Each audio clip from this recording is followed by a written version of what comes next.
मित्रों, हम सब जानते हैं, पूरा देश जानता है किस प्रकार से माननीय प्रधानमंत्री हमेशा हमारे किसानों के लिए, पशुपालन के साथ जुड़े हुए हमारे भाई बहनों के लिए, डेयरी सेक्टर के लिए लगातार चिंतित रहते हैं, उनके हितों की संरक्षण करते हैं। यहां तक कि हमने देखा इतना बड़ा trade deal, regional comprehensive economic partnership RCEP, जिसमें कांग्रेस ने भारत को झोंक दिया था 2011-12 में, एक प्रकार से चाइना के साथ एफटीए करने का पाप राहुल गांधी ने किया था। उससे भी माननीय प्रधानमंत्री जी ने देश को बचाया और आरसेप से जुड़ने से इनकार कर दिया, जिसके बाद पूरे देश में राहत की सब चारों ओर से सूचना आई थी।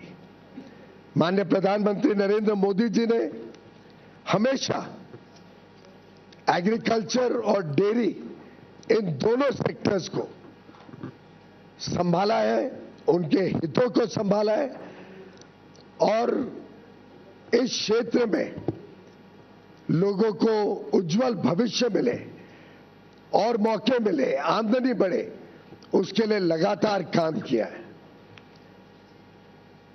कभी उनके साथ, उनके हितों के साथ समझौता माननीय प्रधानमंत्री जी ने नहीं होने दिया और मुझे खुशी है कि पूरा देश इस बात को समझता है, इस बात का उनको आकलन है। और यूएस ट्रेड डील में भी भारत के जो सेंसिटिव सेक्टर्स हैं, एग्रीकल्चर को लेके, डेयरी को लेके, उनको संरक्षित किया गया है। हमने पूरे देश भर से आई हुई खबरों को देखा, चारों ओर उल्लास है। हमारे जितने लोग भारत के निर्यात में जुड़े हुए हैं, भारत के टेक्नोलॉजी सेक्टर से जुड़े हुए हैं, भारत में नई आधुनिक टेक्नोलॉजी लाकर यहाँ global supply chains, global value chains का हिस्सा बनना चाहते हैं, ग्लोबल कैपेबिलिटी सेंटर्स लगाना चाहते हैं, निवेश करना चाहते हैं। अलग अलग क्षेत्र जो विशेषकर लेबर इंटेंसिव है, जिसमें लाखों करोड़ों लोगों को नौकरी का, रोजगार का साधन मिलता है, वो सब कितने उत्साहित हैं इस ट्रेड डील से।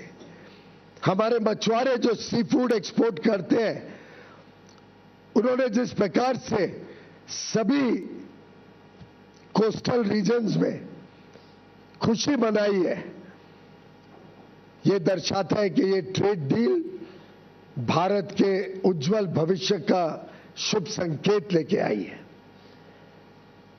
मित्रों, मैं मानता हूं कि इस ट्रेड डील से हमारे जो सूक्ष्म, लघु और मध्यम उद्योग है, एमएसएमई सेक्टर है, हमारे इंजीनियरिंग सेक्टर के सभी प्लेयर्स, चाहे ऑटो कंपोनेंट्स बनाते हो, एयरक्राफ्ट पार्ट्स बनाते हो, इंजीनियरिंग के अलग अलग प्रकार के सामान अमेरिका में बेचने का काम करते हो या भविष्य में करना चाहें, हमारे टेक्सटाइल क्षेत्र, हमारा जेम एंड ज्वेलरी सेक्टर, हमारा लेदर गुड सेक्टर, हमारा मरीन गुड सेक्टर, सभी को ढेर सारे अवसर, ढेर सारे मौके इस ट्रेड डील के माध्यम से मिलेंगे। बड़ा दुर्भाग्य है कि राहुल गांधी जैसे नकारात्मक सोच रखने वाले नेता देश को आज गुमराह या भ्रमित करने की कोशिश कर रहे हैं। मैं घोर निंदा करता हूं राहुल गांधी जी की। झूठ और फरेब के नाम पे वो लोगों को गुमराह करना चाहते हैं। उनको देश की तरक्की से कोई लेना देना नहीं है। देश आगे बढ़ रहा है, विश्व की सबसे तेज गति से बढ़ने वाली अर्थव्यवस्था बना है, उनको उससे कोई दिलचस्पी नहीं है। उनका बस चले तो जिस प्रकार से यूपीए के राज में, कांग्रेस के राज में 10 वर्षों में उन्होंने भारत की अर्थव्यवस्था को ध्वस्त कर दिया था, फ्रेजाइल 5 इकोनॉमी बना दी, महंगाई से लोगों को परेशान कर दिया, विकास यात्रा ठप कर दी। उनका बस चलेगा तो भारत को फिर एक बार उसी प्रकार से देखना चाहेंगे। और मुझे नहीं लगता भारत का एक भी व्यक्ति, एक भी नागरिक उनके इस भ्रामक सोच के साथ अपने आप को जोड़ सकता है। राहुल गांधी जी एक नकारात्मक सोच के प्रतीक हैं और उनके साथ जुड़कर डीएमके पार्टी के नेता हो, तृणमूल के नेता हो, चाहे वो समाजवादी पार्टी के नेता हो, इन सभी ने शायद भारत के उज्जवल भविष्य, हमारे युवा युवतियों को जो नए अवसर मिल रहे हैं, जो हमारा उद्योग तेज गति से आगे प्रगति करने के लिए तट पर है, जो नए नए क्षेत्र, आर्टिफिशियल इंटेलिजेंस हो, सेमीकंडक्टर्स हो, क्रिटिकल मिनरल्स हो, नए नए अति आधुनिक जो क्षेत्र खुल रहे हैं, उसमें जो हमें यूनाइटेड स्टेट्स ऑफ अमेरिका से मदद मिल सकती है, जो वहां से हमें सामान मिल सकता है, high quality, high performance data centres Bharat में आ सकते हैं, लाखों करोड़ रुपए का जो निवेश हम भारत में आकर्षित करने में जुटे हुए हैं। राहुल गांधी जी को क्या मिर्ची लगती है? राहुल गांधी जी को देश की प्रगति से नफरत है? राहुल गांधी जी को हमारी बहनों से, हमारे युवा युवतियों से कोई नाराजगी है जो उनका उज्जवल भविष्य उनसे देखा नहीं जाता है? उन्होंने जवाब देना पड़ेगा देश की जनता को कि इस नकारात्मक सोच के पीछे वो क्या चाहते हैं। और मित्रों, मैं पूरी तरीके से निंदा करता हूं राहुल गांधी जी और उनके सभी पार्टी और मित्र पक्ष के नेताओं का, जो इस प्रकार की ओछी सोच, नकारात्मक सोच फैलाने का पाप कर रहे हैं। वो भारत का उज्जवल भविष्य नहीं चाहते।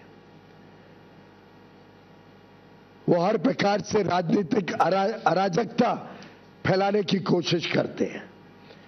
पार्लियामेंट में आपने उनका रवैया देखा, उनका सोच पूरे देश ने देखा। वो हमारे आर्मी के जवानों पर कम विश्वास करते हैं, हमारे सेना के ऊपर प्रश्न चिन्ह उठाते हैं, हमारे उद्योग जगत के भविष्य को खराब करना चाहते हैं। मुझे लगता है अब समय आ गया है कि देश की जनता, राहुल गांधी जी हो, ममता बनर्जी जी हो, चाहे तृणमूल के अभिषेक बैनर्जी हो या तमिलनाडु के एमके स्टालिन, उदयनिधि स्टालिन, बालू, श्री बालू जी, श्री मारन जी, कानिमोझी जी, कम्युनिस्ट पार्टी के नेता, समाजवादी के अखिलेश यादव जी, देश की जनता इन सब नेताओं से माफी मांगेगी और उनको जवाबदेही ठहराएगी उनके इस नकारात्मक रवैये के लिए। वो जनहित के पूरी तरीके से खिलाफ है, वो देश की प्रगति, देश के उज्जवल भविष्य के खिलाफ है। अनाप शनाप आरोप लगा रहे हैं और जिस प्रकार के विषय उठा रहे हैं। एक नेता ने पूछा, अमेरिकी अध्यक्ष ने, अमेरिका के राष्ट्रपति ने पहले क्यों ट्वीट किया?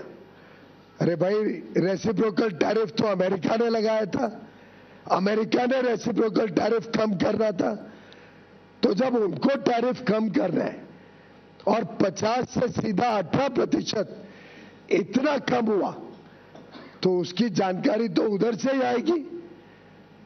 स्वाभाविक है कि उनको टैरिफ कम करना है तो उसकी जानकारी राष्ट्रपति माननीय डोनाल्ड ट्रंप जी देंगे।